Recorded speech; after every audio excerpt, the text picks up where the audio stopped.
मायावती ने अपने प्रत्याशियों की अगली लिस्ट जारी कर दी है, लेकिन एक प्रत्याशी जिसे जौनपुर से चुनावी मैदान में उतारा गया है वो फिलहाल सबको हैरान करने वाली हैं। और इसी के साथ ही जौनपुर में अब जो पूरा चुनावी समीकरण था वो भी बदलता दिखाई दे रहा है। मायावती का ये तीर जौनपुर से उतारी गई महिला प्रत्याशी क्या जौनपुर में बीजेपी का खेल बिगाड़ देगी, यही सबसे बड़ा सवाल है इस वक्त। देखिए, बाहुबली नेता धनंजय सिंह, उनकी पत्नी श्रीकला रेड्डी को चुनावी मैदान में मायावती की तरफ से उतारा गया है। अब ऑफिशियल अनाउंसमेंट कर दी गई है और बाकायदा जो लिस्ट सामने आई है उसमें श्रीकला रेड्डी को टिकट मिल चुका है, सिंबल मिल चुका है बसपा का।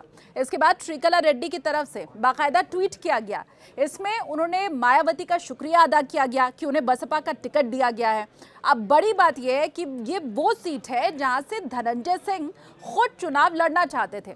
देखिए, बाहुबली नेता है धनंजय सिंह, जौनपुर के पूर्व सांसद भी हैं। इसी इलाके से उन्हें खुद जीत मिल चुकी है, लोगों का प्यार मिल चुका है।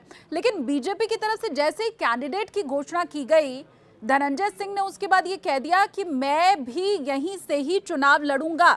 और उस वक्त ये लग रहा था, तब ऐसा लग रहा था कि धनंजय सिंह यहां से निर्दलीय चुनाव लड़ सकते हैं। पर हुआ क्या, जैसे ही उन्होंने घोषणा की उसके ठीक 2 दिन के बाद एमपी एमएलए कोर्ट ने उन्हें एक मामले में दोषी ठहरा दिया। 7 साल की सजा धनंजय सिंह को दी गई। फिर उसके बाद ये तो स्पष्ट हो गया कि चुनाव वो लड़ नहीं सकते हैं, लेकिन कयास यही लगाया जा रहा था कि उनके परिवार का कोई ना कोई शख्स जौनपुर से चुनावी मैदान में जरूर उतरेगा।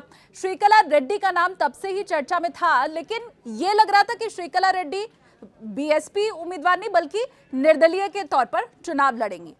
अब ये जो बात सामने आई है कि मायावती की तरफ से उन्हें टिकट दिया गया है और बसपा कैंडिडेट वो हैं, तो अब यही सुबुगाहट है कि श्रीकला रेड्डी क्या ये जो पूरा माहौल है उसे बदल देने वाली हैं। क्योंकि भले ही जो उनकी फैमिली है, जो बैकग्राउंड उनका है, वो एक व्यापारिक घराना हो, लेकिन साथ के साथ ये शायद आपको नहीं पता होगा कि राजनीति से भी उनके परिवार का गहरा ताल्लुक रह चुका है। श्रीकला रेड्डी के पिता विधायक रह चुके हैं, श्रीकला रेड्डी की माताजी वो सरपंच रह चुकी हैं गांव की। तो उनकी रगों में सिर्फ व्यापारिक घराने वाला खून नहीं है, बल्कि राजनीति भी कुछ हद तक अपने परिवार में उन्होंने जरूर सीखी होगी। 2017 में शादी हुई थी धनंजय सिंह की और श्रीकला रेड्डी की, और उस वक्त उनकी शादियां बड़ी सुर्खियों में थी। पेरिस में सबसे पहले इन दोनों ने शादी की थी, उसके बाद चेन्नई में भी दोनों की शादी हुई, क्योंकि श्रीकला रेड्डी चेन्नई से साउथ इंडिया से बिलोंग करती हैं और बड़ी बड़ी हस्तियां न सिर्फ बॉलीवुड की बल्कि बिजनेस वर्ल्ड की भी इस शादी में शरीक हुई थी। ये तीसरी शादी धनंजय सिंह की थी। तो 2017 में दोनों शादी के बंधन में बंधे।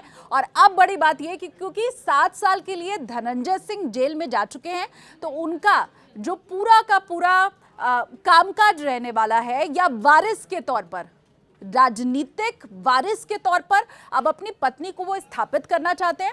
और इसीलिए पहले ये घोषणा करना कि मैं खुद जौनपुर से चुनाव लड़ूंगा, सजा होने के बाद उनकी पत्नी का वहीं से चुनाव लड़ना, सदर सीट है जहां से उन्हें टिकट दिया गया है मायावती की तरफ से, तो अब वहीं से उनकी पत्नी का चुनाव लड़ना, हम ये समझ सकते हैं कि धनंजय सिंह कि अब राजनीतिक वारिस उनकी पत्नी है। एक और दिलचस्प बात है, धनंजय सिंह बाहुबली नेता है, लेकिन उनके पास जितनी संपत्ति है उससे ज्यादा की मालकिन श्रीकला रेड्डी है। 2017 में शादी हुई है, पति से ज्यादा संपत्ति की वो मालकिन है।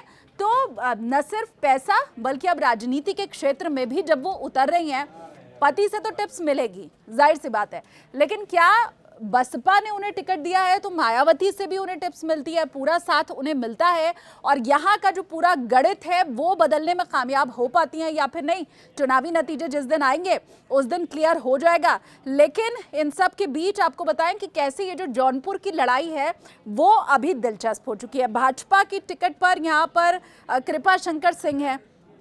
जैसे ही उनके नाम का ऐलान किया गया था, उसी के बाद धनंजय सिंह नाराज हुए थे और ये कहा था कि मैं भी यहाँ से चुनाव लड़ूंगा। और वहीं दूसरी तरफ समाजवादी पार्टी से बाबू सिंह कुशवाहा चुनावी मैदान में हैं। तो अब ये 3 बड़े चेहरे हम कह सकते हैं श्रीकला रेड्डी भी, क्योंकि खुद का उनका अस्तित्व है। ऐसा नहीं है कि धनंजय सिंह के बल पर ही वो वहां तक पहुंचे। तो ये लड़ाई कितनी दिलचस्प रहने वाली है, कौन किसे कितनी बड़ी टक्कर देता है, और धनंजय सिंह का जेल जाना, क्या वो सिंपैथी भी श्रीकला रेड्डी को चुनावों में मिल पाएगी? जिस दिन चुनावी नतीजे आएंगे उस दिन ये सब खुलेगा राज। लेकिन श्रीकला रेड्डी के यहां से चुनाव लड़ने और मायावती के इस दांव पर आपकी राय क्या है, आपका विचार क्या है, वो हमें कमेंट सेक्शन में बताइए।